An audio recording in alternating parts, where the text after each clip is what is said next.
G'day, mates. Thank you so much for being with me. I hope you're enjoying your Saturday so far. If you live, I know a lot of the audience on these episodes listen like a year later. So if it's 2026 and you're in the future, I hope it's all going well for you. If you're listening on the day of release, I also hope you're well. Wherever you are, I hope you're well. This guest is my first third timer, and we chat every year. We chatted first in 2023.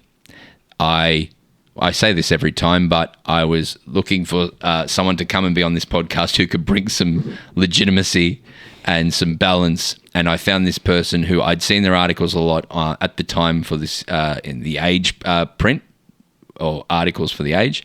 And they were also doing TikToks and engaging with social media. And in 2023, which was only 3 years ago, was like very rare. It was very rare. And I reached out to this person, and then they said I'd come on. And then shortly after, when they left the room after our first chat, I said, we've got to have this person back as much as possible. And now they're on every day. And a large part of this show, for the third time, please welcome our mate Marnie Vinall. Thank you. Welcome back. Thanks. How are you? I'm good. Thank you. You also interviewed me this year, and I appreciate that. How did you feel in this seat interviewing me? I liked it. Yes. It was a very different energy. I mean, even just right now, it's a very different energy to when we do our normal records. Yes. I mean, I like this kind of energy. You prefer this? Well, in terms of like for my job, yes. Oh, this is your job, is to talk to people, and how do you approach? Because you are interviewing people weekly. Yeah. How do you do that? Well, I will always prefer face-to-face. Even just like that story I did earlier this year about the opener, and I got a bunch of players to like look back. The opener for the W. Yeah, even though like, because I had so many voices in there, like I really had Jasmine Garner only talking about kicking the very first goal, but I went to North Melbourne and I sat with Jazzy in a room for like, she was pretty generous. She gave me like 35 minutes. But I will always prefer that and to just kind of like chat. And that's how you get like actually interesting stuff. Do you put down a little recorder? I know, I just use my phone. I was going to say this about it. You are one of your skills that I've noticed heavily in working with you for 3 years, you're a very good listener and you remember everything. I do. Because you'll go, you said 1 year ago X. Yeah. And I'll go, how the fuck do you remember that? I don't even remember that. Is that a skill you've always had, or is that where does that come from? Oh, that's a good question. Thank you. Because I think that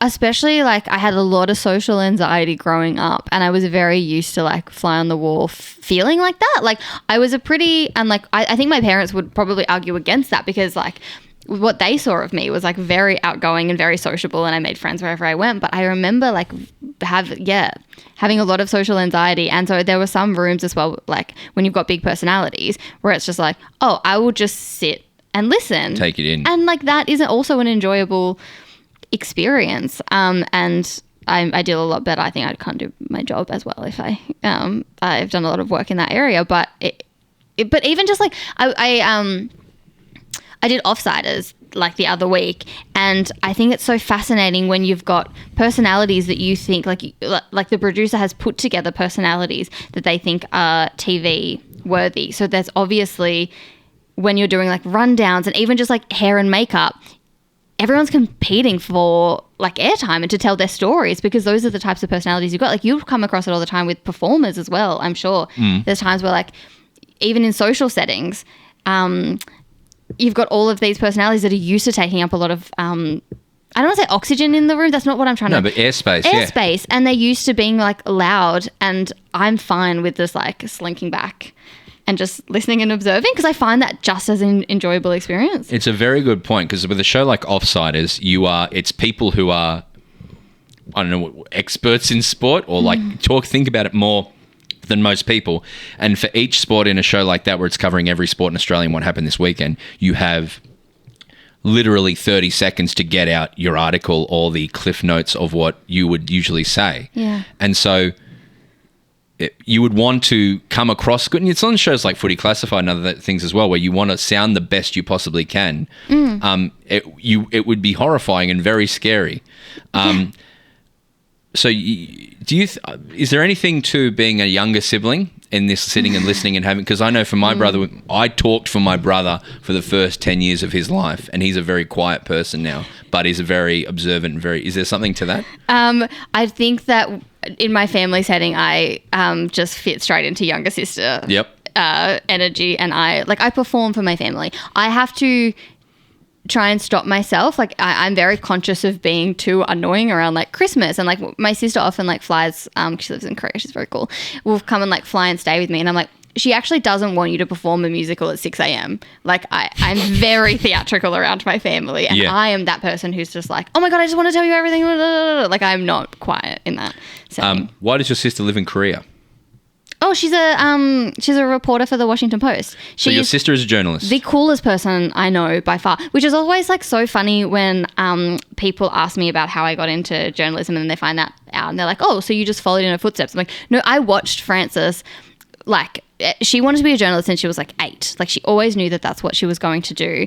And she's the smartest person that I know. And people talk about their siblings like that, but she genuinely is. And I watched her do a journalism degree and do a cadetship and then work her way up, and I was like, I can't do that. Like I just don't have that skill set, and that's fine. Like I know myself well, that I never thought I could do journalism because I can't do what she does. And even just she gets really annoyed at me when I say she does real journalism and I do sports journalism, because I do think sports journalism is real journalism, but compared to covering a war or the impacts of climate change or all of the stuff that she covers on a daily basis, like nah. Yeah. Like if I'm talking about like, did this player have prior opportunity or not? Like it doesn't compare. Yes, it's different to Korea, South Korea, and North Korea, and the daily comings and goings of that. So yeah, so your parents have two. You are, as far as sports journalism, you're still quite investigative, or you're quite in depth in the way you approach. You've got two in-depth journalists. Yeah. How do your parents feel? Do they feel? Have they said anything to that? Just that they're really proud. Yeah. And Frances and I kind of go like, and you should be. Yeah, I think it's incredible. What's your origin story? I don't think I've asked you. So, where are you from? Bathurst. Bathurst. In New South Wales. So you grew up loving V8 racing cars, yes? I grew up loving the South Sydney Rabbitohs, and we would do like the 6-hour round trip to Sydney. And this is when the Rabbitohs were like wooden spooners every year, without a doubt. Like they were a bad team. And so I grew up not expecting to win, which is also why I think I'm like so fine with that. So bad. Did you always love sport? You've always been a sport kid? Yeah. Like some of my favorite memories are like getting up with Dad at 3 a.m. to like watch the Socceroos. Like it's really in my brain. We would get chicken chips and hot chocolates. Oh. And it was just like, I'm so hungry. So you've always been a sporty? Yes, but not V8 supercars. So my family would usually go camping when the V8 supercars were on, and like you'd run to your house out to the drivers. You'd make bank. You'd pay for our little 1-week holiday. That's nice. Yeah, it was really good. What subjects in school were you good at? I went to a performing arts high school. You went to a performing arts high school? So like the cruelest thing about me, I think, is that I have no singing ability, because I am a theatre kid, like to my very core. So I went to a performing arts school and I was a dancer and I did ballet. So I went to Newtown High. So this is not, so you moved from Bathurst into the city? Or? Yeah, when I was 15. Wow. But you wanted to be a performer so much that you went to a specialty school essentially. And like, I was pretty good. Were you good at? I was really good. Like in Bathurst, I was like really good. And then when I went to Sydney, it was like, now I'm average. What musicals, did you do musicals and stuff? Like, or dance So school? I was like ballet. Ballet. Like, yeah. Wow. Yeah. Yes. Which is, because I've written about this, but not, and I want to explore this so much more, and like with like fiction and things, but like it's a part of the reason I love footy so much, like women playing footy in particular, because I grew up like a ballet dancer where like everything was so aesthetic, and the way that you were poked and prodded, and you had to like, everything was about how you looked and how delicate you were, and especially as like a girl, like being treated just like so fragile. Like I felt very fragile. And now watching women literally like bash and crash is just, I do think it even changes the perception of how I view myself in society. What do you talk to that more? What do you mean by like that? I'm not fragile. Like if we were to like kick a ball around and you like bumped me to the ground, I could get back up and keep going. Yeah. Like, that's fine. Like, my body is actually, like, as a human body, it's able to. It's mind altering. It really was. And even just, like, kind of feeling like, I don't know, there's obviously a lot of, like, societal messaging around, like, women being really fragile. And, like, I'm 5'2", and middle class, and I've grown up in a certain society where like I have felt very like protected, and even just like I have a lot of friends who are like, you know, quite protective over me, and like I love the princess treatment and I get the princess treatment, but seeing women in sport and be so hard and tough like changes. I don't know. It's rewiring all of that stuff in my brain a little bit. Ballet is an interesting world as well, where like as a form, it's in that time when your body's still developing. It puts it right to the limit, doesn't it? Could you do like the standing on your tiptoes thing with the shoes and the center stage movie vibes? So I had to do physiotherapy when I was 12 years old to make sure that my ankles were strong enough to have point shoes. Like, it's brutal. Did you like it? Did you love it? Yeah, I loved the expression of. I can't. Also, mum and dad. I mean, you've met my parents. They're unbelievably supportive, and they're like, you know, you can do anything. They should not have told Frances and I that we can sing, because there is footage of us doing song and dance, and it is horrible. Like, but I perform like Annie, and the feeling. I feel like it's probably what you get on stage. Like, the feeling that you get on stage when you're performing is like, you feel like it's like almost like an outer body, but also like you're very like in your body. Oh, it's the best. It's the best feeling. Yeah. So you go to uni and you go to high school first, and you're into. I'm just going to jump and say you're into Aussie hip hop. Yeah. So who do you like? What music are you listening to? Inner West hip hop and stuff like that. Because horror shows from the Inner West of Sydney, and that was fundamental to my year group at Newtown High. Like, we all loved horror show. Annoyingly, we also now loved Sticky Fingers at the time. Yeah, but also like we were in and around it. Like, so like the actual reason, like I turned off Sticky Fingers before everyone else did, because I remember being at a house party with them and they were not behaving appropriately. Really? Yeah. So you're really in the crew. You were like right in there in the Inner West. That's a very cool part of Australia. Very cool part of Australia. Yeah. So then you finish. When you finish year 12 at an arts dance school. Yeah. What are you thinking when you're there? It was kind of like I had to make the choice whether I wanted to choose to like follow ballet and dance full time, or like I guess I could have done it part time, but it felt like it was like an all or nothing decision, and it was not a lifestyle that. It was also just like, it's not who I am as a person. Like, it's unbelievably competitive. I don't have that in me. The diet stuff's like, I don't know. I just looked at that environment and I didn't want to keep going. And I also was like, I feel like one of my strengths is being pretty self-aware. And like, I was really good in Bathurst. Mm-hmm. I was average when I got to Sydney, and I'm suddenly surrounded by full-time performers. Yeah. Want to hear something really cool though? Mm-hmm. So Millie Alcock, who is going to be Supergirl, she went to Newtown High. Did she? Yeah. That makes sense. She's so cool. Right?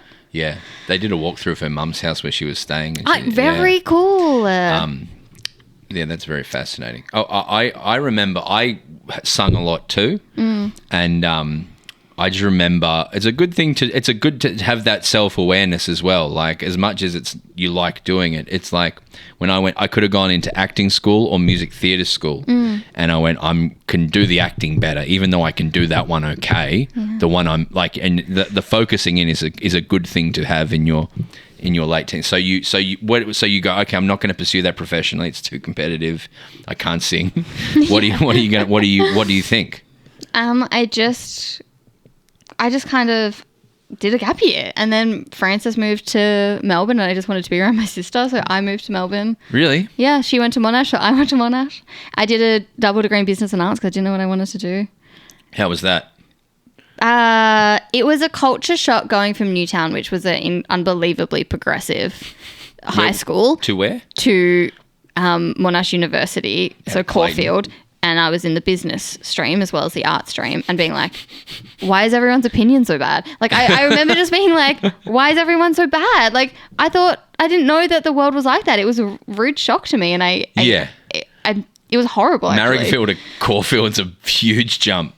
Yeah. And just being around all of these, like, because I remember, like, some of the friends I made, like, their pursuits in life was to make money. Yeah. And I was like, what do you mean?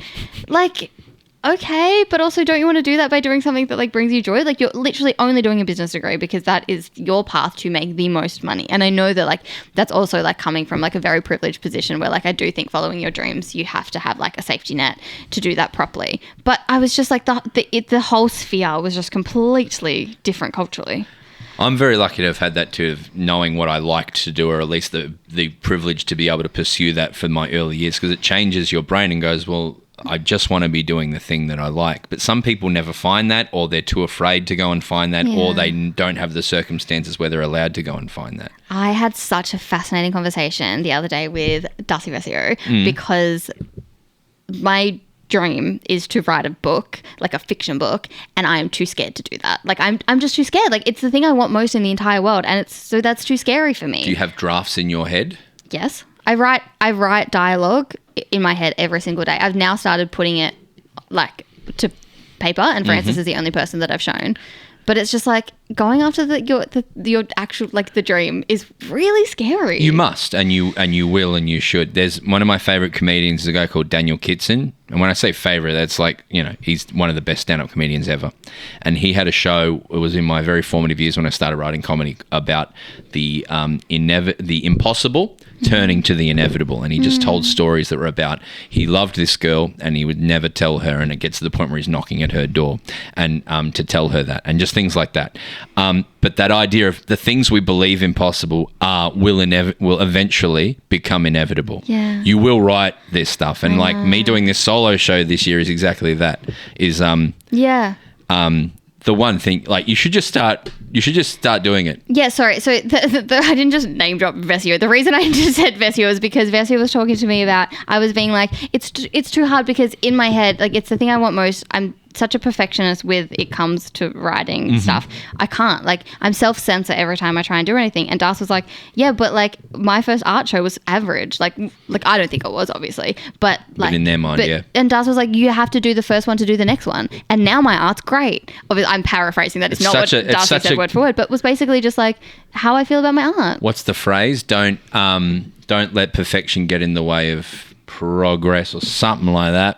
But that vibe makes, you, in Auntie Donna, if I can talk about creativity, it feels relevant here. But we used to write our shows behind closed doors and present our finished product to people and hope that it was good. And then as we got more and more along the path, we learned that the only way to make really good stuff that you're really proud of is to deflate your ego and show bad stuff, because the only way you learn is by showing. So our development of our shows now is looking awful in front of crowds, of people thinking we're doing a bad job, because we know eventually that it will be good. Does that give you anxiety, or is it freeing? It used to suck, but now I quite like it, because you can turn on your critical thinking and all of that stuff. But you must, and I can't wait to see. I think you would have an inbuilt audience who want to see what you write, and I've often found the mechanics of the struggle as well, of going, when do I write this? Or like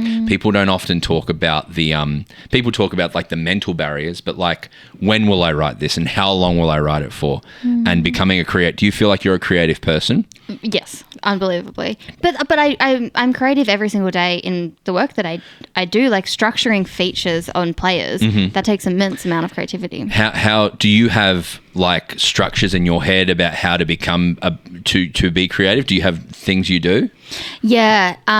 If I'm stuck, I will get on the phone and call someone, because the best advice I've ever been given, especially with storytelling, is like, for example, like I did an interview today that went for an hour and 47 minutes, and that is so much podcast transcript that I'm going to have to write into like an 800 word. That's brutal. And so that feels like a mammoth thing in front of me, but it's like, okay, well, if I was to leave that interview and call you straight away, what am I telling you? What is the first thing that I'm telling you about the interview? That's your lead. Oh, that's such a clever thing to do. Did someone teach you that, or did you just come to that yourself? Yeah, my editor at The Age told me that. That's such a great idea.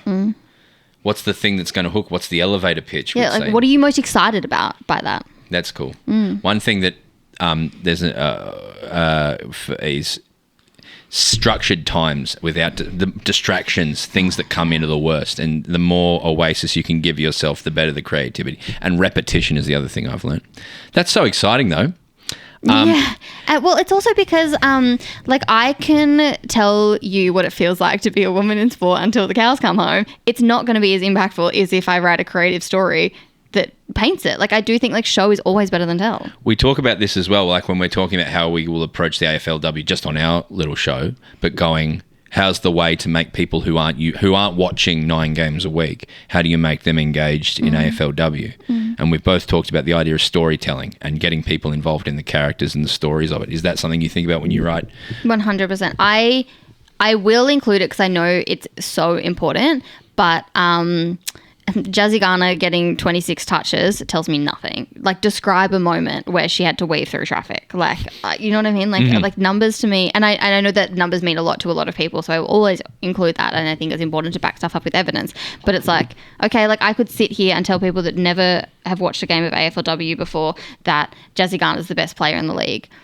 Okay, but if we get Jazzy Garner in here and, you know, she's got a personality and we bring that out instead, like, that's going to be so much more impactful, I think. I think that's, well, like with Drive to Survive, with F1, it is found in storytelling in the most effective way on the biggest platform has made a whole world become fans of that sport. Yeah. And, what does...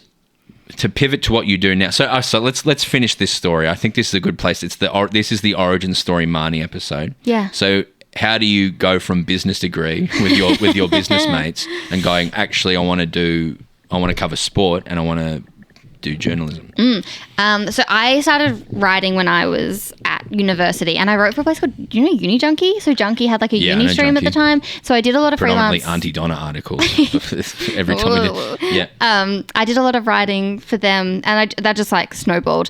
And I would just freelance all the time. I still remember like the first ever opinion piece that I wrote for the ABC. It was called "The Hidden Ingredient to Success We Don't Talk Enough About Is Privilege." Did numbers too. It's still one of my most read pieces ever. For the ABC? Yeah, because now I can go in. Now it's part of my stats at the ABC because my byline's the same. What year is it? So funny. Oh, God, like 2018 or something. Wow, like ages ago. That's cool. Yeah. And also that was when that kind of idea was still novel and people weren't talking about privilege properly. I just wrote a lot of freelance pieces, and then in 2020 I did the Making the Call sports broadcasting program, and I still remember applying for that. I remember like sitting in my bed and doing my application for that, and Emma and Lucy Race, who ran that program, they did say to me, like, your experience doesn't really stack up when it comes to the caliber of people that have applied for this. Like, Kate McCarthy did it with me, Bonnie Toogood did it with me, like Daisy Pearce was one of the presenters, but they were like, your passion is just very clear. It's like, yeah, I'm like Hamilton. I've been able to write my way into things. Got back to that music theatre stuff. Well done. But and then as soon as it was kind of like that idea was in my head of like, you have loved sport forever and you love writing, combine that. And then opportunities just kind of snowballed. And then I also find it's just such a funny kind of I almost like ironic point to me is that like I really came up through like social media and particularly Twitter and talking about women's sport and societal issues. Also because like I started writing about like societal issues within sport. Like I've always, like, my access point has always been not like game analysis, but talking about like the issues around it. And like it was around the Tom Morris WhatsApp leak scandal that The Age asked me if I would expand my tweets into an opinion piece for them. I said, yeah, sure. And then, you know, that relation, and I'd done a bunch of writing for them before, especially about AFLW, but they got in touch and, you know, they had a sports reporter position going, and it was kind of like, well, I would be stupid to turn this down. But before that, I was like, journalism is not, it's a skill set that's really difficult. And I feel very strongly now about like the ethics of journalism and the rules of journalism and the way that people go about journalism. And I think that Footy Media, everyone should do classes on journalism. But it kind of crept up on me. But now that I'm a journalist, I can't be tweeting. So the thing that like got me my job, I can't do anymore, which I think that interesting? So fascinating. So you're 5 years since making the call. Yeah. How do you feel 5 years? Does it feel like 5 years? Does it feel like a whole other world to you? Whole other world. Like, I mean, even in that time, like I was a researcher at Channel 7 for the Olympics, and now I'm on Offsiders. Like, yeah. Because I remember being at Olympics as well. They were just doing the hypothetical of like, where's everyone going to be in 2032? And someone, was like, oh, Marnie be a head researcher by then. And then someone else in the room was like, no, she'll be like host. Like, that is quite clearly what she wants to do. So you've started, that's worth interesting, because you've started as a writer, but you've been, whether you asked or not for this to happen, you've been put in front of the camera or microphone more and more in the years that I've known you, from coming on here, but then also you're a regular on Triple J now. You're a regular on ABC, on screen and off screen. How do you, is that something you want to do more of? I love it, and I love it for visibility. There's definitely been times where I've really weighed up, like, do I want to do this or not? If I say no, there'll be no woman on that panel. That it matters to me. Also because, like, I get emails from high school girls all the time, and like that means so much to me. And that's not happening if I'm not being visible and loud, and like on TV. Yeah. Like, but I get pretty antsy and itchy if I only do that for even a week, because it's very like, here's a minute and a half you have to top line something, and if it's like homophobia in the AFL, like, well, no, I want to talk about that properly, and I can do that in an article, and I can get other voices in an article, and I can structure it in a way that like I can get these points across, and I can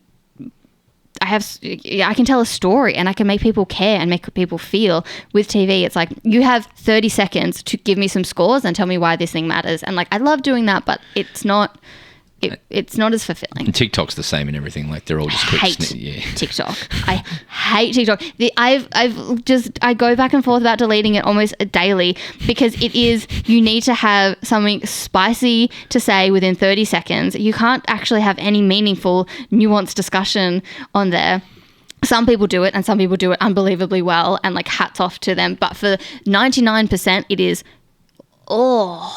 it is rotting our brains for real. Like, the more time you spend reading or engaging with something, the more nuanced and detailed and helpful it's going to be, isn't it? So it makes sense you want to write. Well, watching from afar, you're killing it. I say this, I try and say it to you a lot, but you are doing great work. You're just in 3 years of seeing you grow and take over now at the ABC. You're doing awesome stuff. Are you happy where you are now? Yeah, I think so. Yeah. I was also like, oh my God, I would be so interested to know what you think, because especially in those first years, like, I remember, being at the age, and, they were playing around with putting me on TV, and I would call you crying, because I was just like, I don't want to let my community down by being in spaces where they're not properly championed, but even at times thrown under the bus and used for clicks in really negative ways. But then also, do I need to be in those spaces to try and make them better, and also to talk about things that I want? And now I think that when those things are presented to me, it's a very easier decision for me to say yes or no. This is what's in my head, and I want to try and say this the right way. Yeah. But when you talk about the allegory of becoming of a dancer, a dancer learning that you can be hit, and you can be ferocious, and you can be. I've seen that in 3 years of you. Oh, that's so interesting. The idea of someone who's just covering sport from afar and talking about issues here or there, to someone who is grabbing the industry and moving it in a certain direction. Mm-hmm. So that's when you talk about so dancer to football player. I think I see that allegory, or I see that what's the word? I see that in your journey. Yeah. Also, like, with that metaphor, I think that's kind of what I missed before as well, is just like, growing up a dancer, it's just like, you're supposed to be like so aesthetic and like liked, like you're supposed to be beautiful and lovely to watch. And on a football field, you see players hate each other, and like, when they step off the field, they love each other again, but like, you're seeing, and so it's actually watching that, being like, it's okay not to be liked in every single moment. I see you often have to know, you go, if I go and say this thing here, I'm going to take a whack, or I'm going to get feedback. Yeah. And I see you regularly go, oh, well, I'm ready to take that. I'm ready to not that you should have to in many of the circumstances, but I see someone who's like, I feel strongly enough about this, or I think this needs to be said, so I'm going to say it. And that's sick. That's awesome. Yeah, it took me a bit though. Yeah. Yeah. But it's great that you do it. Interesting. Yeah. And it's great that our audience are there, and I think our audience for the large part love what you do. Yeah. And we'll be listening to this and say, shit, yeah, Marns. I'm so appreciative of them. I do have like every time, and this is like, I don't know, something that you might work through as well. I don't know, but like because we get some lovely emails, I get some lovely DMs, and that now just makes me really scared to let people down, especially because like our community is the best. And the way that they've supported me through, even just like, I'll be like, go read this article, or like with the Tilly Lucas Rod, I was so scared about that story going live because I can protect them as much as I possibly can, but if the anti-trans community get a hold of that story, there's not that much that I can do. And I asked people on this podcast, like as soon as that goes live, please like flood socials with like love and care, and they did. Like, thank you, like that's amazing. Yes, I think I do feel that. Yes.